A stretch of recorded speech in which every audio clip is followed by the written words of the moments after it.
So my first pair, eventually a year or two later, turned into like 40 or 50 pairs.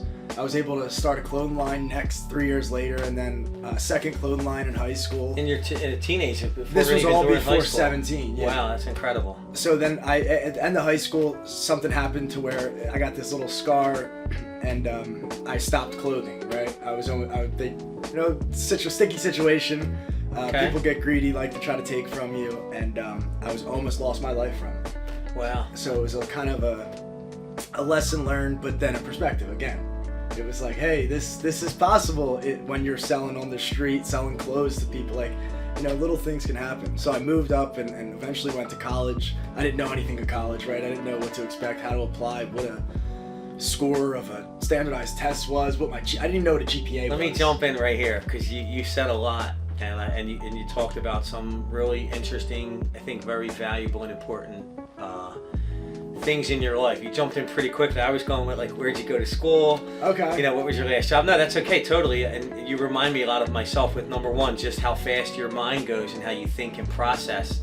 I'm very much the same way. We do have more similarities than we think of our past.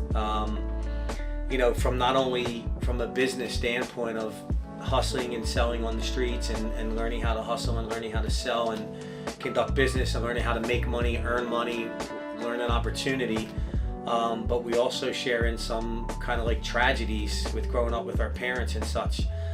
So you did speed through just like I do, talk really, really fast, but any parts of that you like to share that you feel maybe helpful, or maybe some lessons learned that you had some adversity? You said at 13 years old? Yeah. At a very young age, which is almost too young to start dealing with adversity, but as we know, the adversity does shape us for who we are and what we are today, and it makes us, typically will make you a much better person with humility and just coming from when negative things happen in our life. Is there anything that you want to touch on or that you feel comfortable sharing about that? I don't want to go too personal.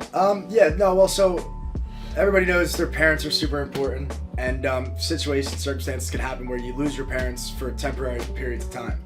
And when you're left as the man of the house at 13, it's hard. But my lesson that took out of that is you're going to have to do something next, right? Whether it be sit on the couch under a blanket for the rest of your life, that's your decision. But failing is what I got out of it. I felt like a failure. I was like, I have nothing. I had nothing to do, nowhere to go, and I went to selling. That's what I went. At 13, you felt like a failure. Right, but I had high expectations for myself. I always held myself at a high standard, even when I was worthless, right? Like, quote unquote worthless. Like, I didn't have any background, didn't have a business before. I was only 13. You weren't worthless, dude. That was, I think, what we call head trash in our world. You may have felt down on yourself. Right. Or maybe felt like you weren't doing exactly what you wanted to or what you were capable of. I think that's just life circumstances. I don't think you were worthless, but that was a little bit of how you felt at the time, right? Right. So failure came quick after that again. So I started a business, realized that, hey, you're not going to make every sale. You're not going to. So failure's so normal, especially if you're trying.